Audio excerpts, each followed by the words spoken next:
دنیا میں ہر خاتون زندگی میں کسی نہ کسی مرحلے پہ کم از کم ایک مرتبہ وہ وائلنس کا شکار ہوئی ہے۔ پاکستان کا article 25 sub article 2 without discrimination of the sex protection دیتا ہے۔ قوانین تو موجود ہیں لیکن آگہی نہیں ہے۔ ڈیجیٹل ابیوز آ رہا ہے، جو ٹیکنالوجیکل ابیوز آ رہا ہے، سوشل میڈیا کو مانیٹر کرنا شروع کر دیتے ہیں۔ دوسرے کا دھیان رکھیں گے تو پھر اس طرح کی کسی قسم کی کوئی نوعیت ان کے سامنے۔ پاکستان سمیت دنیا بھر میں 25 نومبر کو خواتین پر تشدد کے خاتمے کا عالمی دن منایا جاتا ہے، اور یہ دن صرف اعداد و شمار کی یاد دہانی نہیں ہے بلکہ ہر عورت کے حقوق، تحفظ اور معاشرتی ذمہ داری کے بارے میں شعور بڑھانے کا موقع ہے۔ اور اس ٹاپک کو شامل کرنے کا بھی ہمارا مقصد یہی ہے کہ ہم مزید اس چیز کو آگے بڑھائیں اور شعور جو ہے وہ اجاگر کر سکیں۔ اور اسی سے متعلق جناب WHO کی رپورٹ ہے جس کے مطابق دنیا کی 1/3 خواتین یعنی تقریباً 840 ملین کے قریب عورتیں اپنی زندگی میں شریک حیات کے تشدد یا جنسی تشدد کا سامنا کر چکی ہیں۔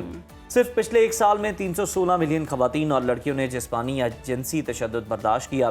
یہ اعداد و شمار یاد دلاتے ہیں کہ تشدد کے خلاف آواز بلند کرنا ہم سب کی ذمہ داری ہے، کیونکہ محفوظ عورت محفوظ معاشرے کی بنیاد ہے۔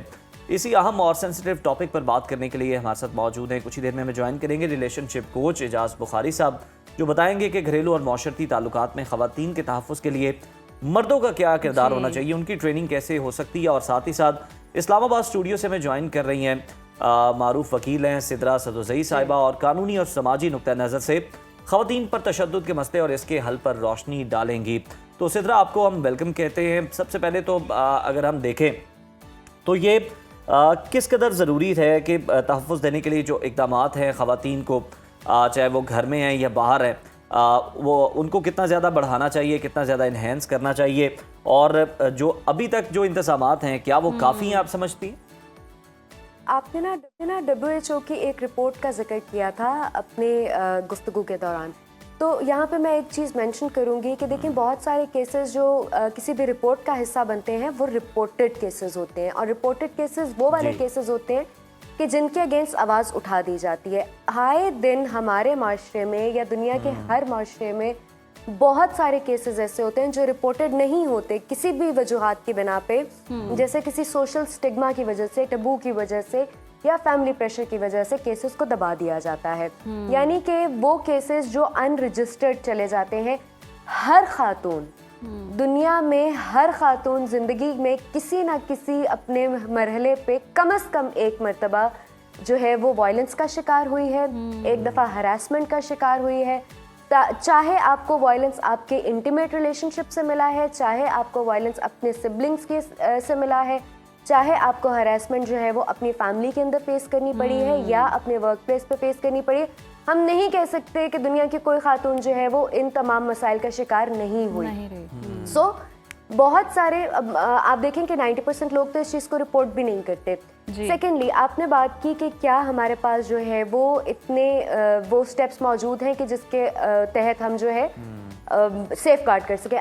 کانسٹیٹیوشن آف پاکستان کا آرٹیکل 25 سب آرٹیکل 2 ہر انسان کو without discrimination of the sex and gender safety کا پروٹیکشن دیتا ہے۔ اور جہاں تک بات ہماری آتی ہے خواتین کی سیفٹی کے حوالے سے، ہمارے پاس پروونشل لیول کے اوپر اور ہمارے پاس فیڈرل لیول کے اوپر یعنی نیشنل لیول کے اوپر بہت ساری لیجسلیشنز موجود ہیں، جس کے اندر ورک پلیس ہراسمنٹس موجود ہیں، اس کے اگینسٹ جو ہے ہمارے پاس پروٹیکشنز موجود ہیں۔ ہمارے پاس ڈومیسٹک وائلنس کے اگینسٹ بھی لیجسلیشن موجود ہے، یعنی ایک عورت اگر گھریلو تشدد کا شکار ہو رہی ہے، اور تشدد کا مطلب یہ نہیں ہے کہ آپ نے اس کو مارا ہے، نشان پڑ گیا ہے تبھی وہ تشدد کنسیڈر ہوگا۔ تشدد کا واضح مطلب یہ ہے کہ آپ نے اس کو کسی قسم کا ایموشنل ڈیمیج دیا ہے، گالم گلوچ کی ہے، ذہنی دباؤ دی ہے، غلط الفاظ استعمال کیے ہیں، تانا زنی کی ہے اس کے ساتھ، یا پھر آپ نے اس کو کسی بھی حوالے سے بلنگ کی ہے۔ سدرا، اس کی ڈیٹیل کی طرف بھی آپ کی جانب آئیں گے، اور آئین و قوانین کے مطابق کیا چیزیں موجود ہیں اور کیا خواتین کے رائٹس ہیں، اس پر بھی ڈیٹیل میں بات کریں گے۔ بخاری صاحب کی طرف چلتے ہیں۔ بخاری صاحب، جس طرح سے ہم دیکھتے ہیں آئے روز گھریلو تشدد کے واقعات جو ہیں وہ دیکھنے میں آتے ہیں سوسائٹی میں، تو معاشرتی اور گھریلو تعلقات میں آپ کیا سمجھتے ہیں ایسے کون سے رویے ہونے چاہیے جو خواتین کے لیے تشدد کے امکانات بڑھا دیتے ہیں، اور ایسے کون سے رویے ہونے چاہیے جو کم کریں اس طرح کے معاملات کو؟